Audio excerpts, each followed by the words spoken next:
Bismillahirrahmanirrahim. Assalamualaikum warahmatullahi wabarakatuh. Salam sejahtera untuk kita semua. Pada kesempatan kali ini, saya ingin melanjutkan satu topik yang belum selesai kita bahas, terutama dalam hubungannya dengan manajemen aset. Kali ini saya ingin berbicara terkait dengan ciri, jenis, prinsip, dan siklus manajemen aset.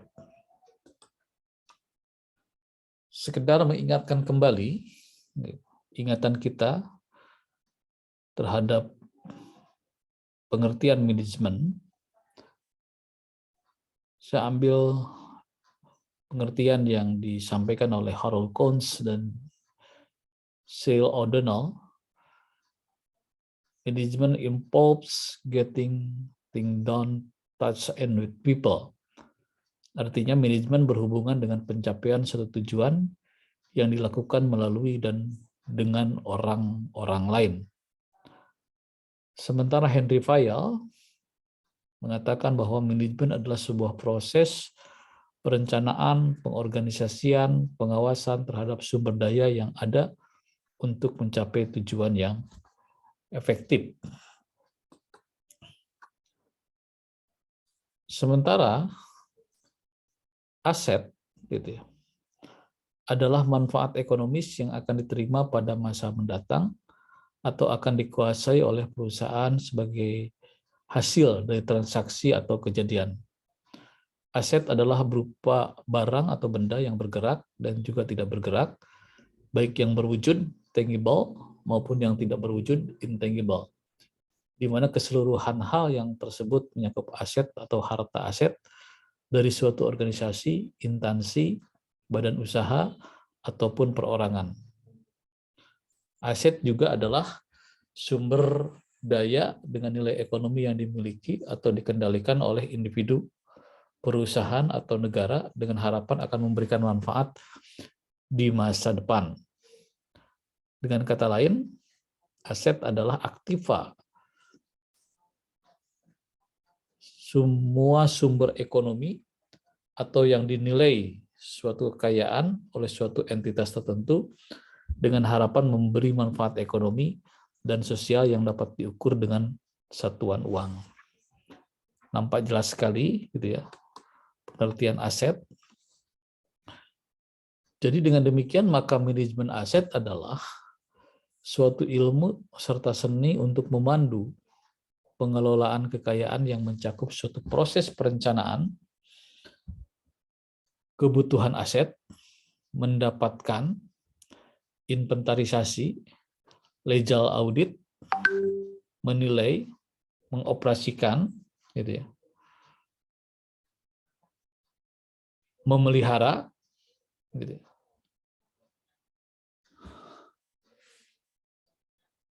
membaharukan atau menghapuskan hingga mengalihkan aset secara efektif serta efisien. Gitu. Aset bukan dilihat dari bentuknya, tetapi dilihat dari manfaatnya serta nilainya, baik yang memiliki wujud secara nyata ataupun tidak tetap, tapi bisa disebut aset asalkan mendatangkan manfaat bagi pemiliknya. Dengan demikian, maka manajemen aset adalah proses pengambilan keputusan serta implementasinya sesuai dengan akuisisi, penggunaan, serta pembagian dari aset tersebut.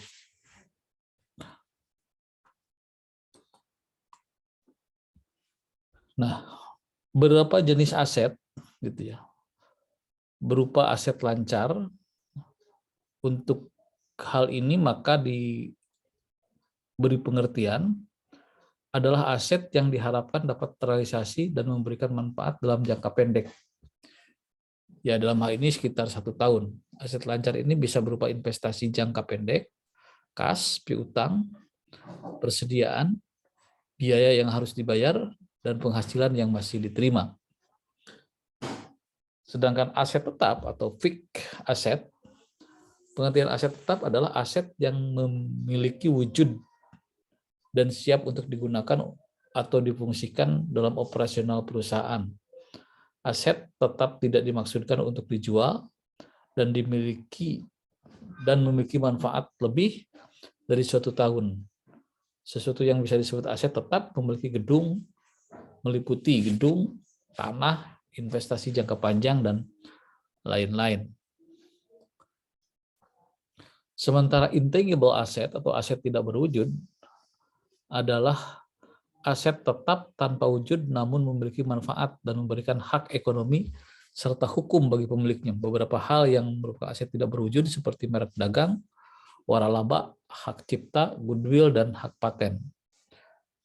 Sementara yang disebut dengan aset lainnya adalah aset yang tidak bisa digolongkan ke dalam 3 jenis investasi di atas, yaitu aset tetap, aset lancar, dan tidak berwujud. Jika ada aset yang tidak bisa dimasukkan ke dalam 3 jenis aset yang sudah dijelaskan, maka bisa dimasukkan ke dalam jenis aset lainnya.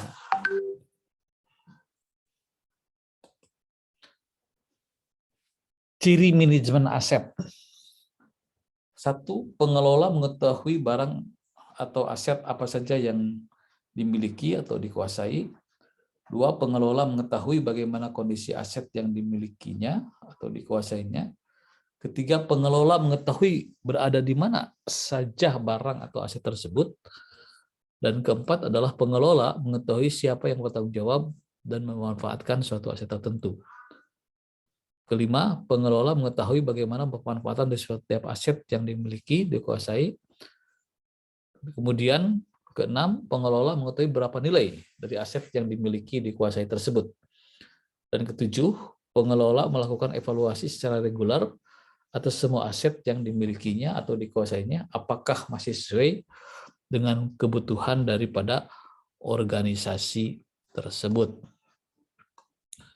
Nah, konsep dasar manajemen aset itu adalah bisa dikatakan sebagai suatu proses yang sistematik yang bertujuan untuk mempertahankan, membaharukan, dan mengoperasikan aset secara hemat melalui akuisisi, penciptaan, operasi pemeliharaan, rehabilitasi, dan penghapusan aset sehingga tujuan dapat dicapai secara efisien.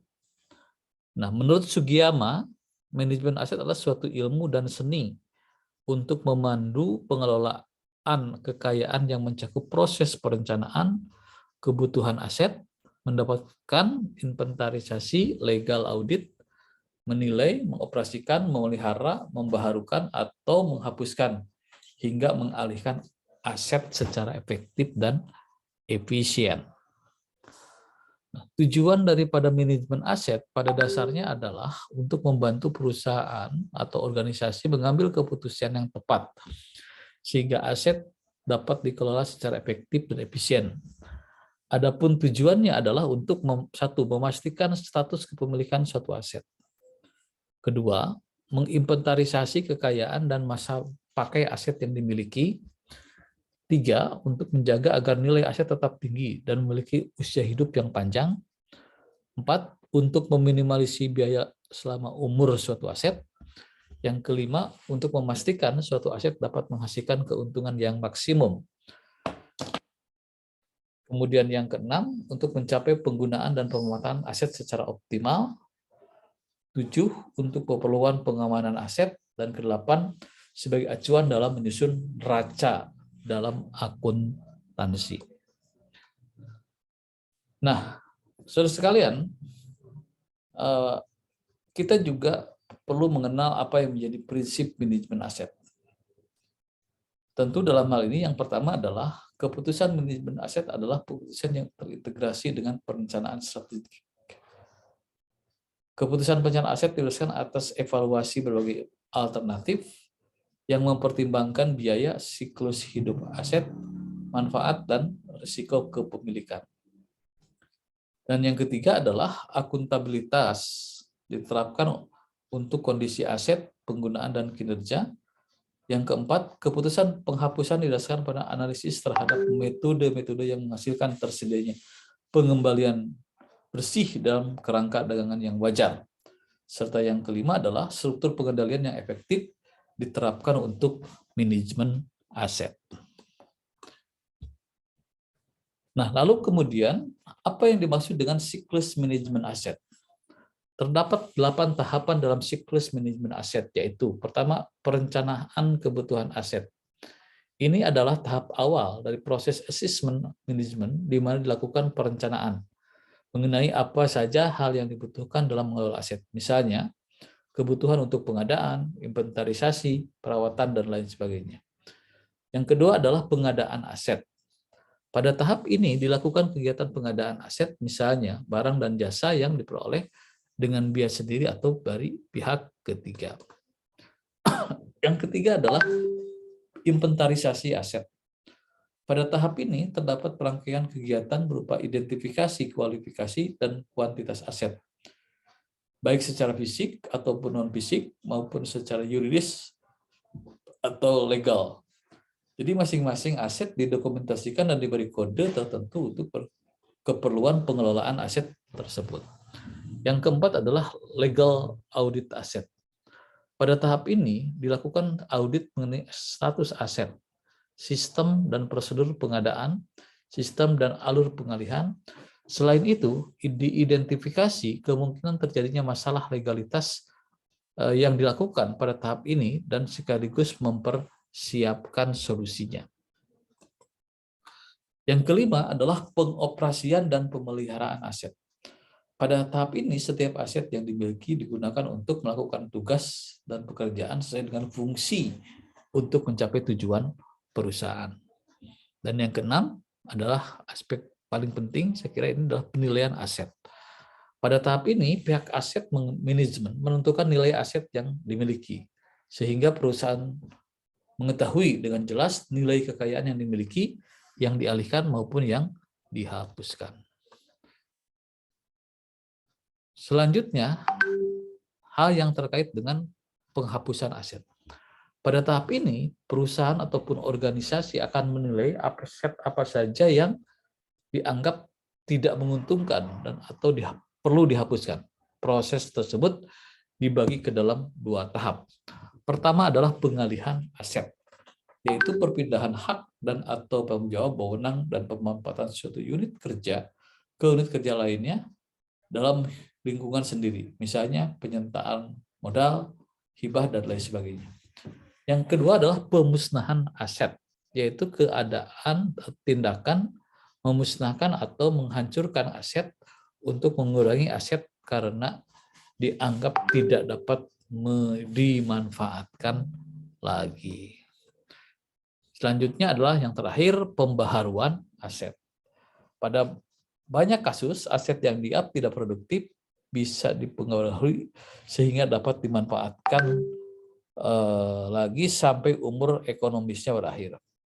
Pembaharuan atau peremajaan tersebut dilakukan dalam suatu perbaikan dan penggantian suku cadang sehingga aset dapat bekerja secara